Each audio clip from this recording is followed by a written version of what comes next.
A very good morning to all of you. This is essentially an urban century that we are living in. The United Nations forecasts say that by 2030, 70% of the people in the world would be living in urban cities. Historically, urbanization has propelled the advancement of several national economies and has led to a very vast segment of our population being lifted above the poverty line. But urbanization is also accompanied by a very vast consumption of natural resources. And actually, in reality, cities account for just 3% of the Earth's land mass. They house about 50% of the human population. They produce about 75% of the world's resources, but they emit about 2/3 of the CO2 emissions.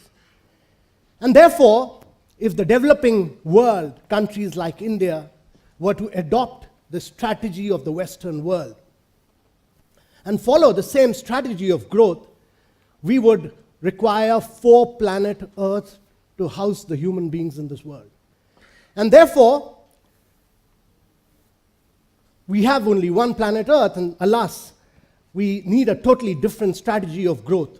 You need creativity, you need innovation, you need sustainability, and above all, you need very creative ideas for urbanization. Now, India is passing through a very unprecedented scale of urbanization.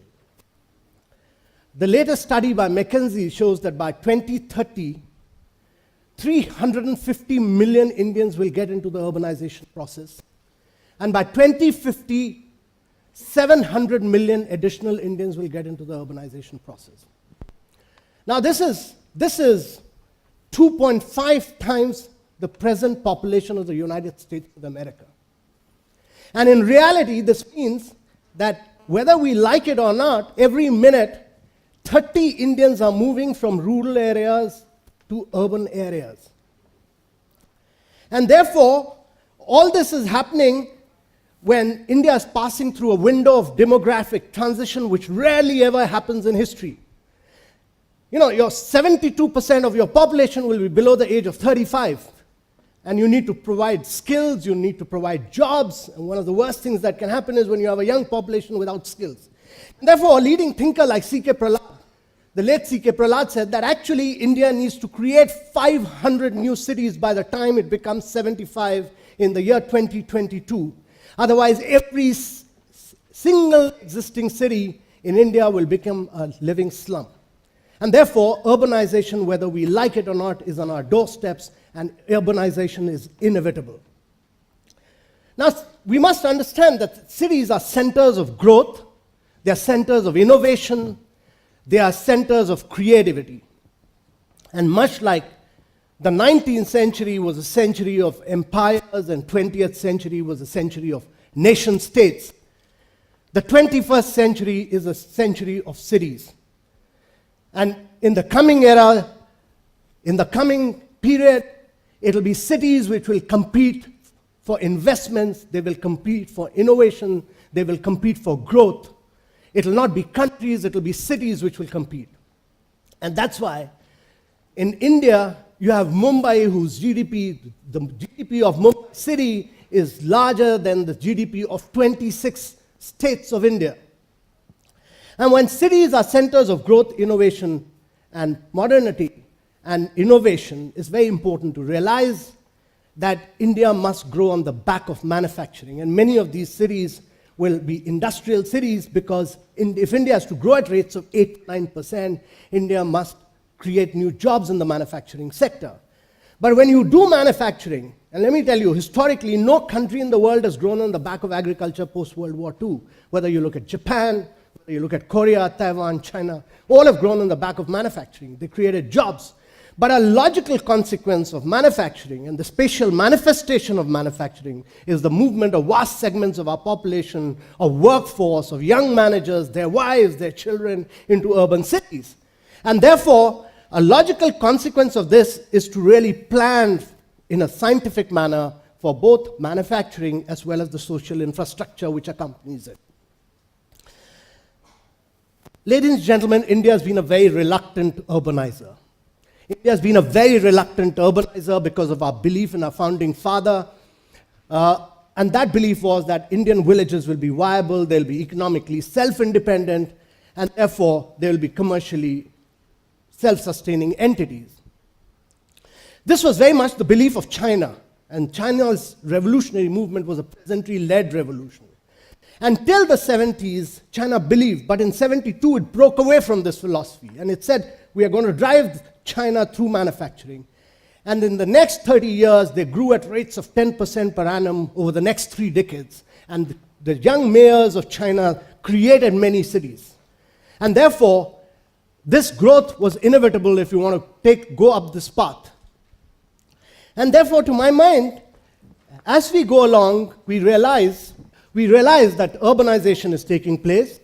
And one of the big things that's happening in India is, one of the big ticket things that's happening in India is that today, all goods produced in the northern part of India have to travel to the western parts of India by passenger trains and by lorries. And it takes about 14 days.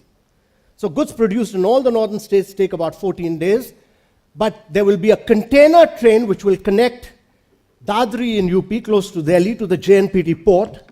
And all goods in 2017 will be put within 12 to 13 hours into the ports on the western coast of India. Container train running at high speed, double stacking, triple stacking, just taking containers, no passenger. Now, in 12 hours, you're putting goods, and that, to my mind, is a revolutionary change. But one of the big things that happens is that it opens a completely new route of India, which opens India to a possibility of new manufacturing, new urbanization, creation of new cities. And therefore, the Delhi-Mumbai Industrial Corridor has planned out 7 new cities on this and tried to link it on either sides of both the corridor, of the dedicated freight corridor, and to the passenger trains, etc. Now, ladies and gentlemen, when cities were created across America, when they were created across Europe, land, gas, and water were very cheaply available. And therefore, they created sprawling cities. You could live in New Jersey, you travel to Manhattan 2 hours. Gas was cheaply available, so cars were not a problem. And actually, American car companies brought over the railway companies and destroyed them so that cars could sell. But these are land, gas, and water are very scarce commodities in today's world. It's a very different world. And therefore, today's cities have to be planned in a very different manner. And today's cities, to our mind, have to be based around public transportation systems. And public transportation system of these cities will hold the key. And to our mind, there are 2 critical issues. One is the backbone must be based on public transportation and mass transportation. The transit system and the transit-oriented development holds the key to the success of any new city. Secondly, ladies and gentlemen, to our mind, technology holds the key. When cities were created across the western part of the world, since these commodities were easily available, they created verticals. They created a power vertical, they created a water vertical, they created a safety vertical. But there's been a huge change. There's been a revolutionary change in terms of digital technology. And digital technology has enabled the world to do urbanization using technology and to really, instead of verticals, do horizontal development. You can manage the new cities with the use of technology. And therefore, today's cities not only have to be interconnected, not only have to be transit-oriented, they not only have to be walkable and cyclable cities, they have to be the smart cities of the future. Now, while India has been a very reluctant urbanizer, this has very severe advantages. And India can actually use these advantages to make a big quantum jump in terms of using smart technologies of the future. This is what, when IBM talks about the smart city concept, or Cisco talks about the smart and connected cities, or what the Koreans are talking about as the ubiquitous cities, this is what they mean, that you can drive urbanization on the back of your mobile telephone. And this is what they've done. They've managed entire cities on the back of a single mobile telephone. You can get access, manage power, manage grids, manage water, manage in public information, manage public safety, all on the back of a one ubiquitous device, and that's the mobile telephony. And to our mind, India must use this technology to be the key driver of growth in the coming years, and India must set the model in terms of driving urbanization through technology. So one is, if you were to look at the space requirement for various transport modes, you realize that the worst thing we can do is to create cities for cars. The best thing we can do is to create cities on the back of transit-oriented development and cities which are cyclable and walkable. The second key thing, to my mind, is to use technology to make a big jump forward. So what the Delhi-Mumbai corridor really does is opens the possibility, and what we've done is to use some of the best master planners from across the world. From their learning lessons, plan for new cities. Plan for cities which are transit-oriented, plan for cities which are compact, which are vertical, which are dense. And this is a very important point. You can do today dense cities, you can do vertical cities based on the transport nodes. Close to the transport nodes, you must recycle water about 100%, you must recycle garbage. And there are huge examples of this, and most of these examples come from the Asian part of the world. A city like Kitakyushu in Japan, which became one of the most powerful cities in terms of industrial power, was the most polluting cities in 1970s, and Made of Japan took this as a challenge, and you go to Kitakyushu, everything is recycled today. Everything, every single item is recycled. Singapore is a great example of recycling almost 100% of its water using rainwater. A city like Yokohama saved about 38% of its waste garbage, saved about almost $2 billion worth of dollars on city management, simply on the better management of its waste. So the examples are all available from the Asian part of the world and not the Western part of the world, ladies and gentlemen. And it's very important that India must evolve its own model of urbanization using both technology and a completely new process of urbanization. But let me tell you, ladies and gentlemen, it's not the brick and mortar. It's not the brick and mortar of a city which makes a city. What makes the city is its soul. What makes a city is its people. What makes a city is its art, culture. What defines a city is atmospherics, which is derived from the people of that city. And I go back to this 13th century poet, this great Indian poet, one of the great creative legends of that era. His ancestry, he wrote in Persian. He wrote in Persian. He was a Muslim. He wrote in Persian language. His ancestry was Turkic. But he considered himself to be the greatest man alive on earth. He's to have been born in India.